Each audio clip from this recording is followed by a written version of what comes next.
کیونکہ جانوروں کو فطرت نے یہی سکھایا ہے کہ اس کی مادہ اس کی کھیتی ہے جس میں اسے بیج ڈالنا ہے، لیکن انسانوں کے درمیان جسم کے ملاپ کے راز بہت گہرے ہیں، خاص طور پر ایک عورت کے جسم اور اس جسم کے پور پور میں بہتی ہوئی جنسی توانائی کو سمجھنے کے لیے ایک علم اور گیان کی ضرورت ہوتی ہے۔ اس دھرتی کے عالموں نے انسانی جسم کی اس خفیہ اور پراسرار قوتوں کو کھوج کر اس پر بہت شاندار کتابیں لکھی ہیں۔ اگر تمہاری مذہبی کتاب میں انسان کو تمام مخلوقات پر برتری دی گئی ہے تو انسانوں کو جانوروں کی طرح ملاپ کرنا شوبھا نہیں دیتا۔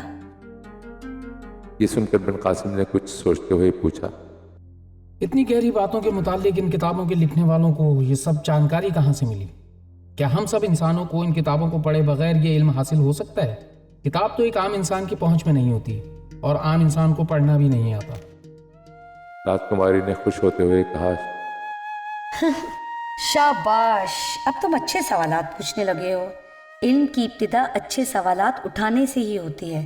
تمہارے سوالات کے ایک حصے کا جواب تمہارے سوال میں ہی چھپا ہے۔ کتابیں عام انسانوں کے لیے لکھی ہی نہیں جاتی۔ جو گیانی کتابوں کو پڑھ کر انہیں سمجھنے کے قابل ہوتے ہیں وہ نگر نگر بستی بستی جا کر عام لوگوں میں گیان بانٹتے ہیں۔ جو تم نے پوچھا کہ یہ کتابیں لکھنے والوں کو علم کہاں سے ملتا ہے، تو کہنا چاہوں گی کہ ان کو علم فطرت کے مشاہدات سے ملتا ہے اور بعض اوقات مراقبوں میں روحانی طاقت کے زور پر۔ مثال کے طور پر انسانوں کے جنسی ملاپ پر کتابیں لکھنے والے گیانیوں نے پرندوں کے ملاپ کا بخور مشاہدہ کیا۔ انہوں نے دیکھا کہ برسات میں اور برسات کے بعد پرندے ملاپ کرتے ہیں۔ مور برسات میں مورنیوں کو رجھانے کے لیے ان کے ارد گرد رقص کرتے ہیں اور اتنا اچھا رقص کرتے ہیں کہ مورنی مور کو اپنا آپ سونپ دیتی ہے۔ اسی طرح بعض نر پرندے اپنی مادہ کو رجھانے کے لیے اس کے حضور راگ الاپتے ہیں، گانا گاتے ہیں، پھر سنگیت کی چنگاری مادہ کے دل میں عشق کی آگ بھڑکا دیتی ہے۔ یوں مادہ ملاپ کے لیے تیار ہو جاتی ہے۔ ان مشاہدات کی روشنی میں سندھی علماء نے انسانوں کے ملاپ کے لیے کچھ اصول وضع کیے ہیں۔ مثال کے طور پہ ملاپ سے پہلے اچھے سے کھانے اور مشروبات کا اہتمام کرنا، سجنا، سنورنا، خوشبو لگانا، ساز و سنگیت کا انتظام کرنا، اچھا کلام سننا اور سنانا، رقص کرنا، رقص دیکھنا، پھر محفل کو دھیرے دھیرے جوبن پر لے جانا کہ ملاپ سے پہلے ہی خمار اور آنند کی کیفیت طاری ہو جائے۔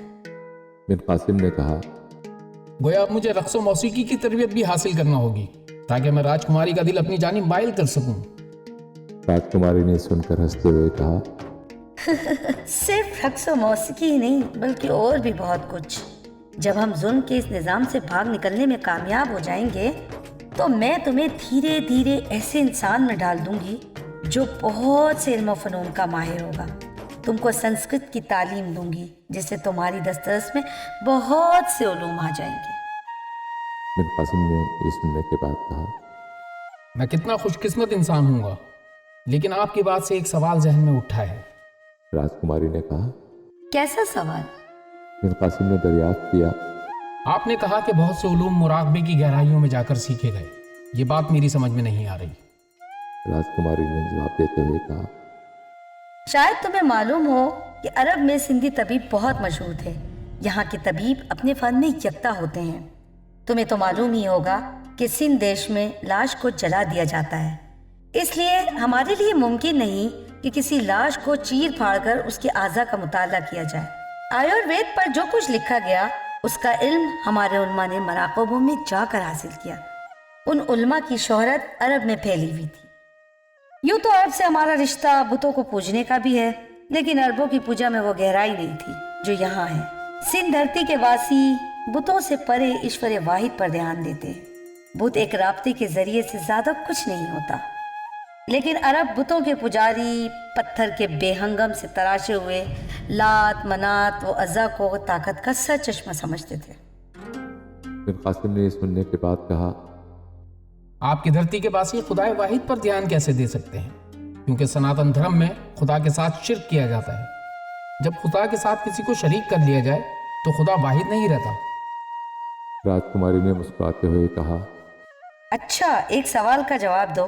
اگر خدا خود ہی کچھ لوگوں کو کچھ ذمہ داریاں سونپ دے تو کیا پھر بھی تم خدا کے اس اقدام کو شرک جانو گے؟ بن قاسم نے سوچنے کے بعد کہا، نہیں، اگر خدا نے خود ہی کسی کو اختیارات سونپ دیے ہوں تو پھر اس کی مرضی ہوئی، اس میں شرک کیسا؟ راجکماری نے بن قاسم کا جواب سن کر کہا، ایشور نے برہما کو منتخب کر کے تخلیق کا کام سونپا، وشنو کو کائنات کے انتظام کا اور شنکر کو تباہی اور بربادی کا۔ سندھو دیش کا خدا عرب صحراؤں کے خدا کی طرح قادر مطلق نہیں، وہ تمہارے اللہ کی طرح اختیارات کی حوث نہیں رکھتا، وہ اپنے اختیارات کو تقسیم کرنا پسند کرتا ہے۔ جس طرح پرجا راجا کے کردار میں ڈھلنے کی کوشش کرتی ہے، اسی طرح انسان بھی اپنے خدا کے کردار میں ڈھلنے کی کوشش کرتے ہیں۔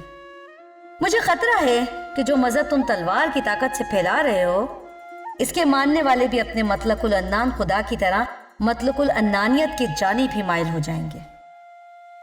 یہ سن کر بن قاسم نے کہا، لیکن خدا اپنی مطلق العنانیت کے باوجود رحمان و رحیم ہے۔ راجکماری نے جواب میں کہا، انسان کی فطرت بھی بہت عجیب ہے، اس میں رحم کے مقابلے میں قہاریت اور انتقام جیسی صفات کے لیے زیادہ کشش ہوگی۔ بن قاسم نے سن کر کہا، آپ سے جو میں نے ان گنت بھگوانوں کے قصے سنے تو مجھے سمجھ ہی نہیں آ رہا کہ کس بھگوان کو ترجیح دی جائے، کسے خدا مانا جائے۔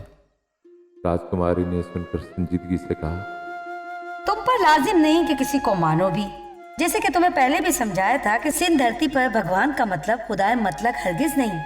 بھگوان کا لفظ بھگ سے نکلا ہے، سنسکرت میں اس کے معنی اندام نہانی ہے، جہاں سے انسان جنم لیتا ہے، یعنی کہ وہ جگہ جہاں سے انسان کی ابتدا ہوتی ہے۔ جو انسان بھی اپنے دھیان، گیان اور تقوی سے اپنی اصل یعنی اپنی بھگ کو پہچان لے، وہ بھگوان کا رتبہ حاصل کر لیتا ہے۔ جیسے گوتم بدھ اور مہاویر، یہ دونوں ایشور اللہ کے انکاری اور باغی تھے، لیکن ان دونوں کو سن دھرتی پر بھگوان کا رتبہ حاصل تھا۔ کسی نے بھی ان کو ایشور کے نہ ماننے پر ان کی گردن زدنی کا حکم جاری نہیں کیا تھا۔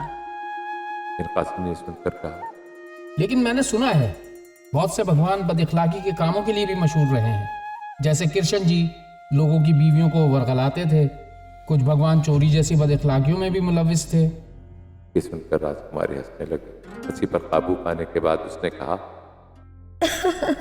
سناتن دھرم کے بھگوان اس لیے نہیں ہوتے کہ لوگ ان جیسے ہو جائیں، بلکہ ان کے کردار لوگوں جیسے ہی ہوتے ہیں۔ انسانوں میں بھی چور ہوتے ہیں، عورتوں کو رجھانے والے بھی۔ غرض یہ ہے کہ انسانوں میں جیسے بھی کردار ظاہر ہوں گے، اچھے یا برے، بھگوان بھی انہی کرداروں جیسے ہوں گے۔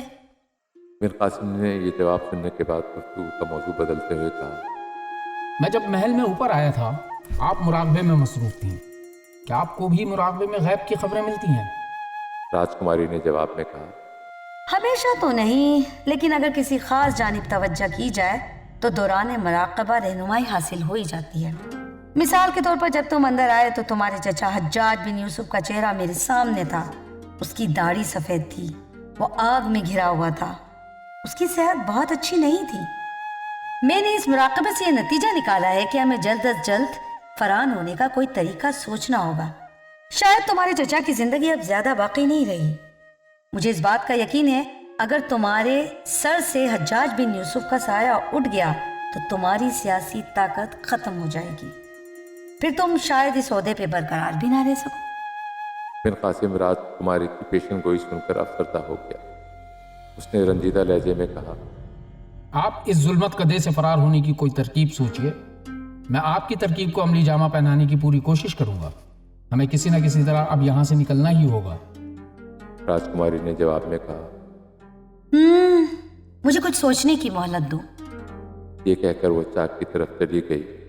وہ آج مٹی سے کچھ بریندوں بنانا چاہتی تھی تاکہ وہ انہیں بجا کر قدرے سکون حاصل کر سکے۔